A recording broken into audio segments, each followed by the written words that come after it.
반갑습니다. 지병근 세무사입니다. 저희가 이제 보유세에 대해서 이제 같이 요즘 공부하고 있는데, 오늘은 이제 1주택자였을 때하고 이제 다주택자였을 때 종합부동산세가 어떻게 달라지는지 한번 구분해서 한번 살펴보도록 하겠습니다.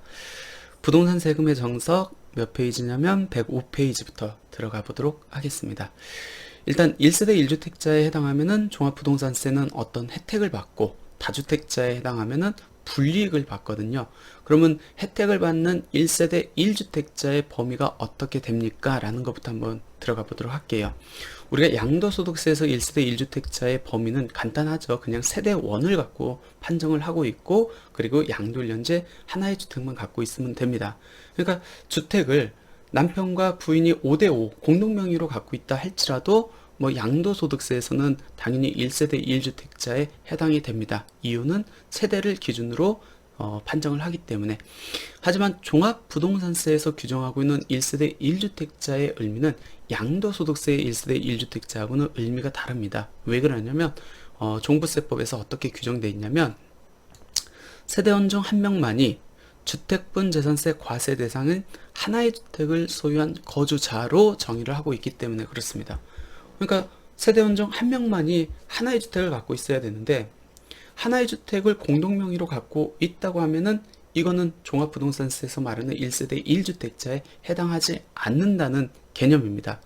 그래서 저희가 이제 실무적으로 실수하기 쉬운 것들이 뭐냐면, 비거주자가 국내 1주택만을 거주하고 있는 경우, 이때 1주택에 해당하면은 과세 기준 금액이 9억 원이 적용될 거고, 그렇지 않으면 6억 원이 적용되니까 그 판단이 굉장히 중요하잖아요. 비거주자도 종합부동산세를 내거든요. 근데 주택을 한 채만 갖고 있어요. 강남에 예를 들어서 공시가격 8억 원짜리 주택을 갖고 있습니다. 이 비거주자는 종부세를 낼까요, 안 낼까요?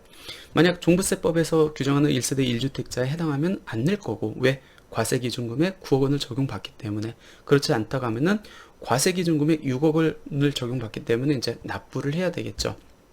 근데 아까 종합부동산세에서 1세대 1주택자는 누구죠? 거주자여야 됩니다. 그러니까 비거주자는 국내 하나의 주택을 소유하고 있다 할지라도 과세기준금액 6억 원을 적용받는다. 그리고 주택을 공동명의로 갖고 있다라고 했었을 때는 어떻게 되죠? 세대원 중 한 명만이 주택분 재산세 과세 대상인 1주택을 갖고 있어야 되기 때문에 이 경우에도 종합부동산세에서 말하는 1세대 1주택자에는 해당이 안 됩니다. 그리고 만약 두 채다.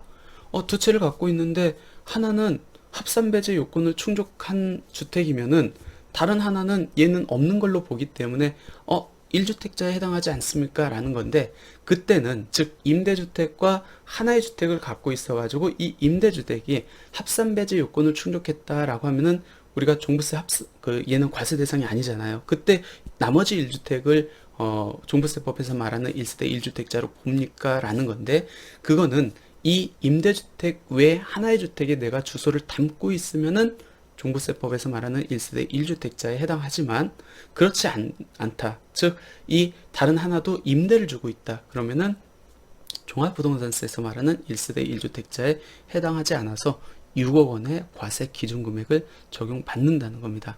그럼 이렇게 1세대 1주택자에 해당했었을 때 어떤 혜택을 받습니까? 두 가지 혜택을 받는다. 과세 기준금액 9억 적용받고, 고령자 및 장기 보유자 세액공제를 적용받을 수 있다는 겁니다. 이때 이제 특히 주의하셔야 될 게, 1세대 1주택 판정 시 주택수 계산은 예를 들어서 혼인해가지고 두 채가 됐다. 아니면 부모님 모시기 위해서 두 채가 됐다. 그러면 어떻게 되죠? 나는 1세대 2주택자가 되는 거잖아요. 그럼 종부세법에서 말하는 9억 원의 과세 기준금액을 적용 못 받는다는 얘기입니다. 그러면은 결혼을 안 하려고 하고 부모님을 안 모시려고 하겠죠. 그래서 이 종부세법에서 1세대 1주택자 판정시 주택수 계산에 대한 특례를 적용하고 있습니다. 무슨 말이냐면, 혼인한 날로부터 5년, 동거봉양으로 합가한 경우에는 합가한 날로부터 10년 동안은 과세 기준일 당시 2주택이겠죠? 임에도 불구하고 각각 1세대로 봐가지고 과세 기준 금액 9억 원을 적용받을 수 있다는 얘기입니다. 그 특례가 있으니까 그거 한번 보시면 될 것 같고, 아까 제가 잠깐 그 임대주택 있는 경우 그 임대주택은 제외될 수 있다라고 말씀을 드렸습니다. 그래서 한번 사례를 한번 볼게요. 페이지 108페이지입니다. A주택은 임대주택으로 등록을 하고 B주택이 이제 주택 공시가격 12억 원입니다. 원칙적으로 이 A주택이 임대주택으로 등록하지 않았다고 하면은 5억 원에다가 12억 원 더한 17억 원에 대해서 이제 종부세가 과세가 되겠죠. 물론 과세 기준 금액 6억 원은 차감이 되겠죠. 근데 이 A주택이 임대주택으로 등록을 했고 합산배제 요건도 다 충족했다고 하면은 얘는 과세 대상에서 제외가 돼요. 그럼 나는 B주택 한 채만 갖고 있겠네요. 그럼 이 B주택 하나에 대해서 나는 종합부동산세법에서 규정하는 1세대 1주택자에 해당해 가지고 9억 원 초과분만 종부세를 내느냐, 아니면 그렇지 않아 가지고 6억 원을 적용되느냐 라는 문제인데, 아까 말씀드렸듯이 이 B주택, 즉 임대주택 외에 나머지 하나의 주택에 내가 실제 주민등록을 두고 거주하고 있다면은 1세대 1주택에 해당해서 9억 원의 과세 기준 금액과 세액공제를 적용받을 수 있지만, 이 B주택을 임대 주고 있거나 B주택에 실제 거주하지 않는다면 1세대 1주택자에 해당하지 않아 6억 원의 과세 기준 금액을 적용받고 세액공제도 적용받을 수 없다는 겁니다. 그러니까 임대주택이 있는데 얘는 무조건 다 빠지고 나머지 한 채면은 무조건 1세대 1주택 혜택을 받을 수 있다라고 생각하시면 안 되고, 실제 거기에 주민등록을 두고 거주를 하느냐 여부에 따라 달라진다라고 보시면 될 것 같아요. 그럼 내가 주택 부수토지만 갖고 있어요. 다른 주택 없어요. 그럼 1세대 1주택자에 해당할까요? 우리가 주택 부토지만 갖고 있었을 때 재산세 어떻게 과세된다겠죠? 그렇죠. 주택분으로 과세된다겠습니다. 재산세가 주택분으로 과세되고 있기 때문에 주택의 부토지만 소유하고 있는 경우에도 종합부동산세가 과세될 수 있습니다. 그럼 다른 주택 없이 그 부토지만을 갖고 있다고 했었을 때 나는 종합부동산세에서 말하는 1세대 1주택자에 해당합니까? 안 합니까? 그거에 따라서 6억 원, 9억 원이 달라지니까 어떻게 규정되어 있냐면, 주택 부토지만 소유하고 있는 경우에는 9억 원을 적용하진 않고 6억 원을 적용한다. 그럼 내가 하나의 주택을 갖고 있고 주택 부토지를 갖고 있습니다. 그럴 경우에는 어떻게 됩니까? 재밌죠? 동일인이 소유하고 있다. 그러니까 남편이 1주택을 갖고 있고 부인은 다른 거 안 갖고 있고, 그 남편이 다른 단독주택의 부토지를 갖고 있어요. 그럼 그 부토지도 종부세 대상에 합산된다고 했잖아요. 그럴 경우에는 또 9억 원을 적용한대요. 그럼 동일인이 소유하지 않는 경우, 그러니까 남편이 주택을 한 채 갖고 있고 부인이 다른 주택에 부토지만 갖고 있어요. 그땐 또 1세대 1주택자로 보지 않는다는 겁니다. 조금 논리상은 안 맞는데 현재 해석은 이렇게 되고 있으니까 그냥 이해하시면 될 것 같고요. 이번에는 다주택자에 대한 이제 종부세 한번 보도록 할게요. 제가 이제 규정하고 있는 종합부동산세에서의 다주택자의 의미는 조정대상 지역에 두 채를 소유한 자하고 그 다음에 조정대상 지역에 상관없이 전국의 주택을 세 채 이상 소유한 자를 의미합니다. 이 사람들은 어떤 불이익을 적용받죠? 두 가지 불이익을 적용받잖아요.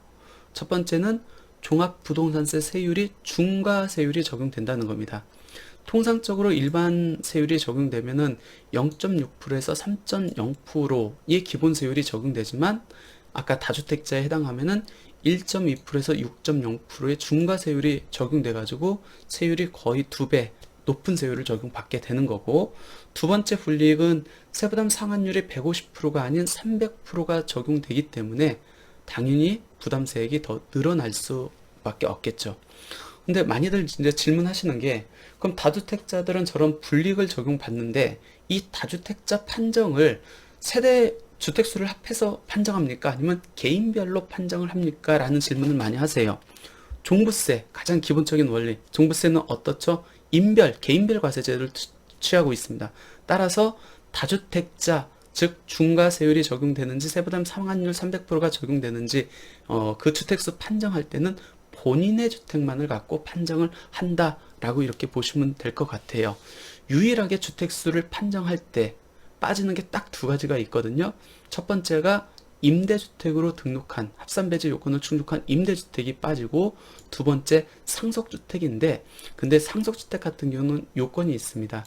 상속 지분율이 20% 이하이면서 상속 지분에 해당하는 공시가격이 3억 원 이하인 주택만 아까 그 중과대상 주택수 판정할 때 주택수에서 제외가 됩니다.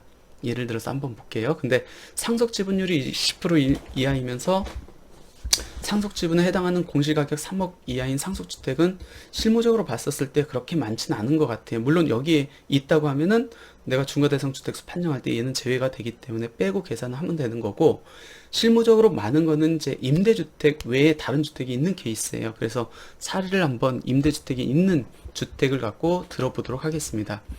세 채를 갖고 있습니다. 근데 A주택은 임대주택으로 등록을 했어요. 그리고 요건 충족도 다 충족했다고 가정할게요. 그리고 B주택은 조정대상 지역에 있고 C주택은 비조정대상 지역에 있습니다.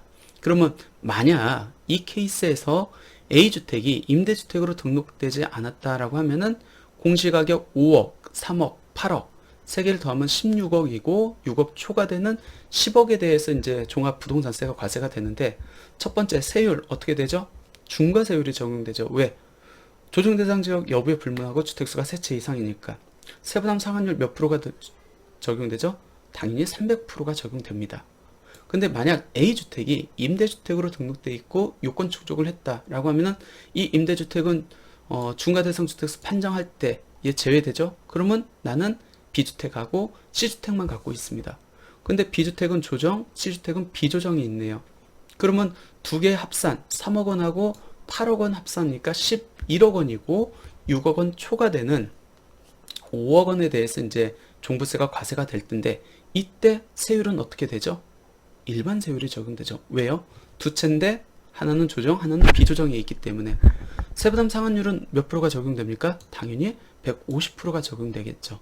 중과세율이 적용 안 되니까 세부담 상환율도 300%가 아닌 150%가 적용된다는 겁니다.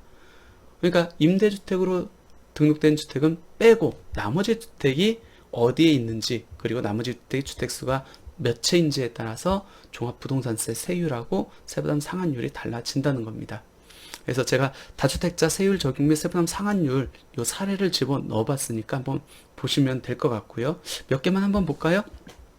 케이스 1입니다. 조정대상 지역에 A, B 두 주택이 있고 비조정대상 지역에 C주택이 있습니다. 이건 볼 것도 없죠?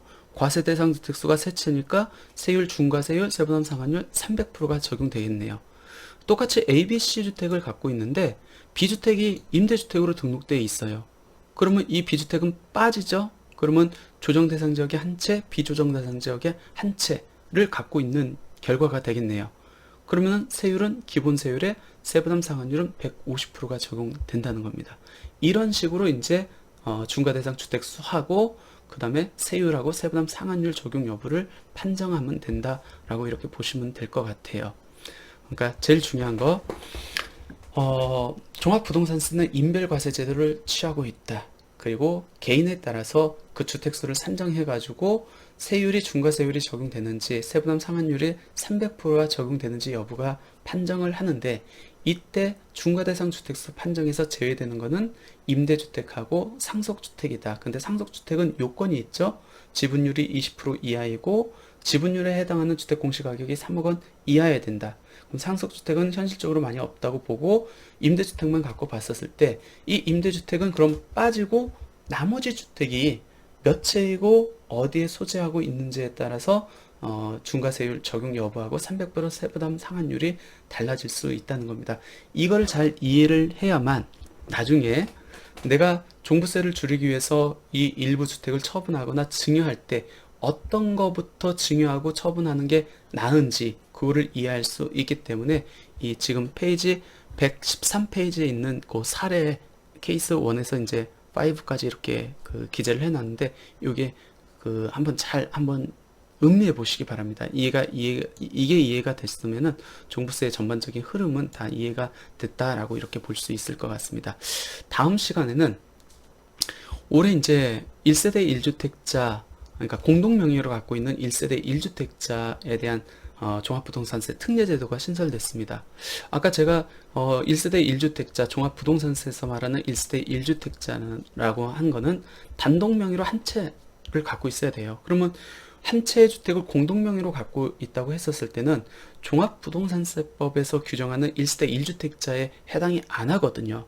당연히 공동명의로 갖고 있으면은 각각 지분에 해당하는 금액을 갖고 6억 빼고 그 다음에 세율을 적용하겠죠.